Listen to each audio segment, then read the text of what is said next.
Melihat aksi Wali Kota Solo, Gibran Raka Buming Raka yang viral di media sosial, membuat saya terharu. Tiba-tiba air mata saya menetes ketika melihat sikap Gibran yang sampai murka terhadap oknum Pas Pampres gara-gara memukul warganya. Kisahnya begini. Ini bermula saat seorang warganet memposting dan menceritakan ulang kronologi tindakan pemukulan yang dilakukan oleh oknum Pas Pampres. Peristiwa tersebut terjadi di sekitar Stadion Manahan Solo pada Selasa 9 Agustus lalu. Tak disangka postingan yang viral itu langsung mendapat respon dari Gibran. Kemudian Gibran mengunggah sebuah cuitan di Twitternya bahwa ia hendak mencari anggota Pas Pampres yang seenaknya memukul warganya yang diketahui sebagai sopir truk. Cuitan Gibran pun langsung ramai mendapat tanggapan warganet. Dengan tegas, Gibran langsung memanggil oknum anggota Pas Pampres pada Jumat 12 Agustus 2022.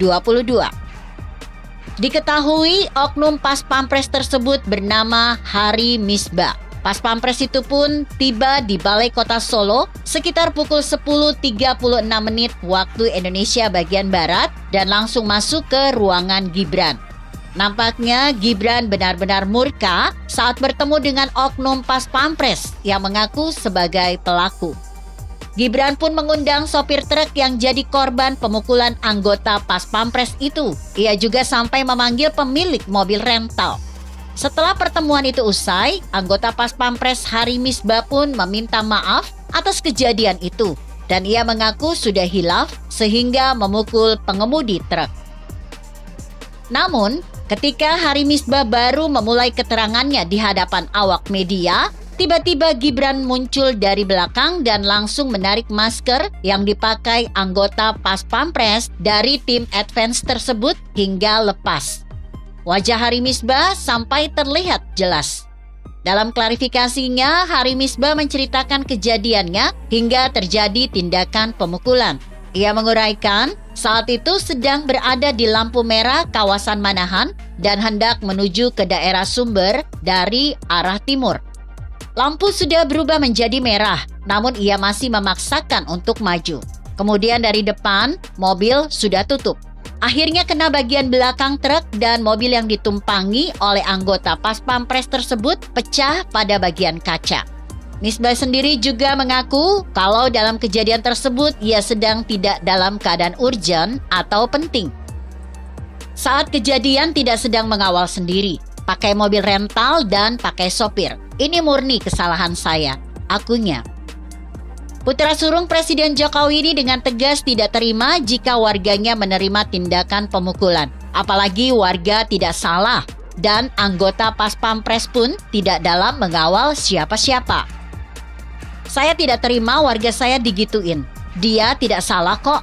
Pas Pampres juga dalam posisi tidak mengawal siapa-siapa. Tim advance dia, ungkapnya. Bagi Gibran, peristiwa pemukulan dari oknum Pas Pampres itu belum selesai hanya dengan meminta maaf. Kalau bagi saya belum selesai, mereka minta maaf itu karena beritanya viral. Kalau nggak viral, nggak mungkin minta maaf, terang Gibran. Gibran mengaku sudah memiliki CCTV dan itu jelas sekali kejadiannya, kasar sekali. Kalau dari penjelasannya, mengakunya satu orang. Tapi CCTV sudah dipegang. Gibran juga merasa malu atas kejadian tersebut, apalagi lokasi kejadiannya berada di dekat rumahnya. Namun hingga saat ini kondisi korban supir truk baik-baik saja. Gibran meminta awak media untuk tidak mendatangi karena khawatir dan takut bapaknya terintimidasi. Gibran pun menjamin perlindungan korban dan keluarganya. Ini urusanku, tanggung jawabku. Tanggung jawab saya melindungi warga yang dipukul, jelasnya. Melihat peristiwa ini, pasti akan terjadi pro kontra. Mungkin saja sebagian warga menilai Gibran terlalu kasar terhadap oknum Pas Pampres tersebut. Tapi kalau dilihat dari kacamata pemimpin yang berpihak kepada rakyat kecil, kita harus bangga memiliki pemimpin seperti Gibran. Alhasil, rakyat bangga memiliki pemimpin seperti Gibran yang nyata-nyata sangat berpihak kepada rakyat kecil dan merasa terlindungi. Pokoknya kita tunggu tindakan tegas dari Komandan Pas Pampres. Begitu kira-kira. Bagaimana menurut Anda? Jika Anda berpendapat lain, tuliskan komentar Anda di bawah ini. Saya Emma, Karisma 90.